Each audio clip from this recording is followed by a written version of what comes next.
Switching gears now, being part of the solution. Poland's Holy Family Catholic Church tonight opened its doors to talk about drug addiction. There was an audience listening to a panel made up of people who deal with the heroin and fentanyl epidemic every day.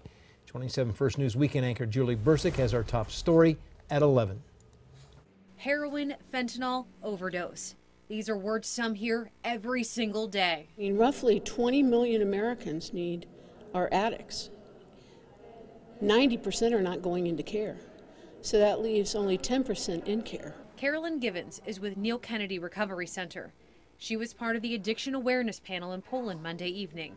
She has family members who have struggled with addiction. Families should not go this alone, and people shouldn't go this alone. So I've turned my passion into advocacy. Panel members talked about the impact heroin is having on the community.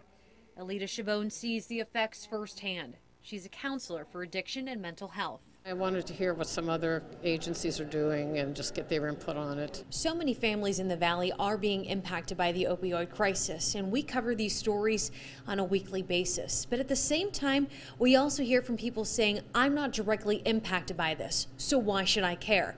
That's one of the questions that I ask people tonight. Actually, everybody is affected, whether it's mentally, emotionally, physically, robberies, crime. That affects everybody with prices, with their own homes, their own businesses. Givens says addiction also impacts the workforce. We're talking, it could literally be $440-some billion loss to this country.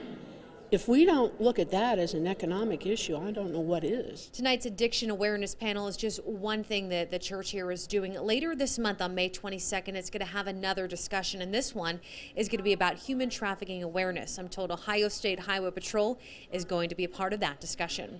Reporting in Poland, Julie Bursick, WKBN 27 First News.